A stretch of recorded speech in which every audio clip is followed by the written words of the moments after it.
പ്രധാനമന്ത്രി നരേന്ദ്രമോദി വിഴിഞ്ഞം പോർട്ട് ഇന്ന് രാജ്യത്തിന് സമർപ്പിച്ചിരിക്കുകയാണ്. കേന്ദ്ര സംസ്ഥാന സർക്കാരുകളുടെ ഒത്തുചേർന്നുള്ള പരിശ്രമം കൊണ്ടാണ് വിഴിഞ്ഞം പോർട്ട് യാഥാർത്ഥ്യമായിരിക്കുന്നത്. ഇതിൽ വലിയ രീതിയിൽ ഇപ്പോൾ ഗവൺമെന്റ് തലത്തിൽ വലിയൊരു പങ്ക് ഉമ്മൻചാണ്ടിക്ക് ഉണ്ടായിരുന്നു. അദ്ദേഹമാണ് ഇതിന് ഇനിഷ്യേറ്റീവ് എടുത്തത്. 2014 നരേന്ദ്രമോദി വന്നതിന് ശേഷം ഉമ്മൻചാണ്ടി സർക്കാർ മോദി സർക്കാരുമായി നടത്തിയ നിരന്തരമായിട്ടുള്ള കൂടിയാലോചനകളും ചർച്ചകളും ഒക്കെ ഇത് യാഥാർത്ഥ്യമാകുന്നതിൽ വലിയൊരു പങ്ക് വഹിച്ചിട്ടുണ്ട്. ആദ്യഘട്ടത്തിൽ ആരും ഏറ്റെടുക്കാൻ ഇല്ലാതിരുന്നു ഈ ഒരു പോർട്ട് എന്ന് അന്ന് വാർത്തകൾ വന്നത് ഞാൻ ഇന്ന് ഓർക്കുന്നുണ്ട്. ആ സമയത്താണ് അദാനി ഗ്രൂപ്പ് രംഗപ്രവേശം ചെയ്യുന്നത്. അതുകൊണ്ട് അദാനിയുടെ ചില ഡിമാൻഡുകൾ വന്ന് ഗവൺമെന്റിന് സമ്മതിച്ചു കൊടുക്കേണ്ടി വന്നു. കാരണം അത് വേറെ ആരും ഉണ്ടായിരുന്നില്ല ഇത് ഏറ്റെടുക്കാൻ. ഒരുപക്ഷെ മോദി സർക്കാർ കൊടുത്ത ഒരു ഗ്യാരണ്ടി കൂടി ഉണ്ടാകാം അദാനിയിലേക്ക് മുന്നോട്ട് വരുന്നതിൽ ഒരു പ്രധാനപ്പെട്ട ഒരു ഫാക്ടറായിട്ട്. എന്തായാലും പിന്നീട് ഉമ്മൻചാണ്ടിക്ക് ശേഷം വന്ന പിണറായി വിജയൻ ഗവൺമെന്റും പദ്ധതിയുമായി മുന്നോട്ട് പോയി സംസ്ഥാനത്തിന്റെ വികസനത്തിൽ ഇത് വലിയൊരു പങ്ക് വഹിക്കുമെന്ന ബോധ്യം തന്നെയായിരിക്കാം. കാരണം എന്തായാലും ഇന്ത്യയുടെ തന്നെ ചരിത്രത്തിൽ ഏറ്റവും പ്രധാനപ്പെട്ട ഒരു നാഴികക്കല്ലാണ് ഇന്നത്തെ ദിവസം. കാരണം ഇന്ന് നമ്മൾ പരാജയപ്പെടുത്തിയത് ലോകത്ത് വലിയ സ്വാധീനമുള്ള ചൈനയെയും ഡീപ് സ്റ്റേറ്റിന്റെ കണ്ണുകളെയും കൂടിയാണ്. അതായത് ഈ ഒരു പോർട്ട് വരാതിരിക്കാൻ വേണ്ടിയിട്ട് ശ്രമിച്ച പ്രധാനപ്പെട്ട രണ്ട് ഗ്രൂപ്പുകൾ, ഒന്ന് അമേരിക്ക കേന്ദ്രമായി പ്രവർത്തിക്കുന്ന ഡീപ് സ്റ്റേറ്റ്, രണ്ട് ചൈനയും ചൈനയുടെ പുറകിൽ. നമ്മൾ ചൈന എന്ന് പറഞ്ഞാൽ മതി, കാരണം അവരുടെ പുറകിലായിട്ട് ഇന്ത്യ വരുന്ന ശക്തികൾ ഒരുപാടുണ്ട്. പാകിസ്ഥാൻ ഉൾപ്പെടെയുള്ള രാജ്യങ്ങൾ ചൈനയുമാണ്. അത് എന്തുകൊണ്ടാണെന്ന് പറഞ്ഞു കഴിഞ്ഞാൽ ഒരുപാട് കാരണങ്ങളുണ്ട്. അത് ഓരോന്നും നമുക്ക് ഇവിടെ സംസാരിക്കാം. ലോകത്തെ പ്രധാനപ്പെട്ട ഈ പോർട്ടുകൾ എടുക്കുകയാണെങ്കിൽ, പ്രത്യേകിച്ച് ട്രാൻസ്ഷിപ്മെന്റ് പോർട്ടുകൾ നമ്മൾ എടുക്കുകയാണെന്നുണ്ടെങ്കിൽ സിംഗപ്പൂർ അതിൽ പ്രധാനപ്പെട്ട ഒരു പൊസിഷനാണ് വഹിക്കുന്നത്. ആദ്യ 10 പോർട്ടുകൾ എടുത്താൽ പിന്നെ ഷാങ്ഹായ് ഉൾപ്പെടെ ചൈനയിലെ നിരവധി പോർട്ടുകൾ, ഹോങ്കോങ് പോർട്ട് ഉൾപ്പെടെയുള്ള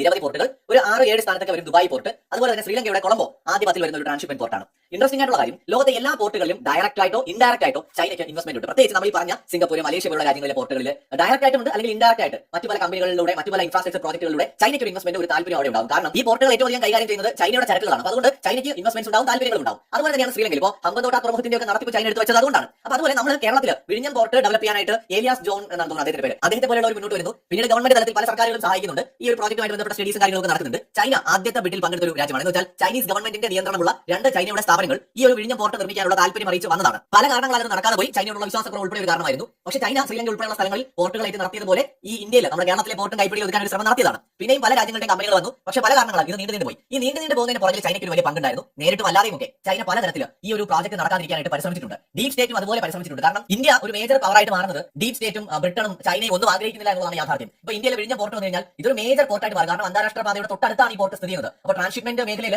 വിപ്ലവകരമായ വളർച്ച കൈവരിക്കാൻ സാധ്യതയുള്ള ഒരു പോർട്ടാണ്. രണ്ടാമത്, ഇന്ത്യ സ്വയം പര്യാപ്തത ഇക്കാര്യത്തിൽ കൈവരിക്കുന്നത് ഒരു രാജ്യം ആഗ്രഹിക്കുന്നില്ല. നമ്മൾ ഇപ്പോഴും നമ്മുടെ രാജ്യത്തിലേക്ക് കൊണ്ടുവരുന്ന ചരക്കുകൾ ട്രാൻസ്ഷിപ്മെന്റ് യൂസ് ചെയ്യുന്നത് മറ്റു പല രാജ്യങ്ങളുടെ പോർട്ടുകളാണ്. ചിലപ്പോൾ ശ്രീലങ്കയിലാകാം, സിംഗപ്പൂർ ആവാം, മലേഷ്യ ആവാം. 75%. മറിച്ച് നമ്മുടെ ഇവിടെ തന്നെ ഇതുപോലെ ഒരു മദർ പോർട്ട് ഉണ്ടെന്നുണ്ടെങ്കിൽ ഇവിടെ തന്നെ ട്രാൻസ്ഷിപ്മെന്റ് സാധ്യമാകും എന്നൊരു സ്ഥിതി വരും. അപ്പോൾ മറ്റു സ്ഥലങ്ങളിൽ നമ്മൾ മുടക്കുന്ന ഈ പറയുന്ന 75% വരുന്ന തുക നമുക്ക് സേവ് ചെയ്യാനായിട്ട് പറ്റും. ഒപ്പം നമുക്ക് സ്വയം പര്യാപ്തത കൈവരിക്കാൻ കഴിയും. കൂടാതെ ഈ പറയുന്ന രാജ്യങ്ങളിൽ സിംഗപ്പൂരിലെയും ശ്രീലങ്കയിലെയും ചൈനയിലെയും ഒക്കെ തുറമുഖങ്ങൾക്ക് ഒരു എതിരാളിയായിട്ട്, അല്ലെങ്കിൽ അവർക്ക് അവരുമായിട്ട് മത്സരിക്കുന്ന ഒരു തുറമുഖമായിട്ട് വിഴിഞ്ഞം പോർട്ട് മാറും എന്നുള്ള ഒരു കാര്യം കൂടിയുണ്ട്. ഇതുകൊണ്ടാണ് പ്രധാനമായിട്ടും ചൈന ഇതിനെ തടയാനായിട്ട് ശ്രമിച്ചുകൊണ്ടിരുന്നത്. പല രീതിയിലാണ് ഇവർ വൈകിപ്പിക്കാൻ ശ്രമിക്കുന്നത്. ഞാൻ അതിന്റെ രാഷ്ട്രീയ വശങ്ങളിലേക്ക് ഈ അവസരത്തിൽ പോകുന്നില്ല. കാരണം എല്ലാ പ്രേക്ഷകർക്കും അറിയാവുന്ന കാര്യങ്ങളൊക്കെ തന്നെയാണ് രാഷ്ട്രീയമായിട്ട് നമ്മുടെ നാട്ടിൽ നടന്നിട്ടുള്ള കാര്യങ്ങൾ. ഏതൊരു പദ്ധതിയും വൈകിപ്പിച്ച് ഒരു കാലം നടക്കാത്ത അവസ്ഥയിലേക്ക് പോകുന്നത് പതിവാണല്ലോ. ഇപ്പോൾ ഇത് തന്നെ നോക്കൂ, എത്രയോ കാലം മുമ്പ് ചെയ്യാൻ പറ്റുമായിരുന്ന ഒരു കാര്യമാണ്. 2014 ശേഷം ഒരു നരേന്ദ്രമോദി വന്നതിന് ശേഷമാണ് ഇത് യാഥാർത്ഥ്യമായത്. അതിന് മുമ്പ് മൻമോഹൻ സിംഗിന്റെ 2 സർക്കാരുണ്ടായിരുന്നു. രാജീവ് ഗാന്ധിയും ഇന്ദിരാഗാന്ധിയും ഒക്കെ ഭരിച്ചിരുന്നു. അപ്പോഴൊന്നും നടന്നില്ല. അപ്പോൾ ഇനി അതൊന്നും പറഞ്ഞിട്ട് കാര്യമില്ല. എന്തായാലും ഇപ്പോൾ നടന്നല്ലോ. അപ്പോൾ ഈ വിഴിഞ്ഞം പോർട്ട് എന്ന് പറയുന്നത് ഇന്ത്യയുടെ ചരിത്രത്തിലെ എക്കണോമിക് ബൂമിന് കാരണമായിട്ടുള്ള ഒരു പോർട്ട് എന്ന് നാളെ അടയാളപ്പെടുത്തുന്ന ഒരു പോർട്ടായിരിക്കും. തിരുവനന്തപുരം ജില്ലയുടെയും കേരളത്തിന്റെയും സാമ്പത്തിക രംഗത്ത് കാര്യമായ വളർച്ച കൈവരിക്കാൻ ഈ ഒരൊറ്റ പോർട്ട് കാരണം സാധിക്കും. അതിന്റെ ഒരു തെളിവാണ് സിംഗപ്പൂരും മലേഷ്യയും ഒക്കെ. ഈ ട്രാൻസ്ഷിപ്മെന്റിലൂടെ കിട്ടുന്ന വരുമാനം, അല്ലെങ്കിൽ ഈ പറയുന്ന ചരക്ക് നീക്കത്തിലൂടെ പോർട്ടുകളിലൂടെ കിട്ടുന്ന വരുമാനമാണ് പ്രധാനമായും ഈ രാജ്യങ്ങളുടെ എക്കണോമിക് സ്ട്രെങ്ത്തിന്റെ ഒരു ഘടകം എന്ന് പറയുന്നത്, അല്ലെങ്കിൽ നട്ടെല്ലെന്ന് പറയുന്നത്. ഇത് നമുക്കും സാധിക്കും. കേരളത്തിൽ വലിയ രീതിയിലുള്ള വളർച്ച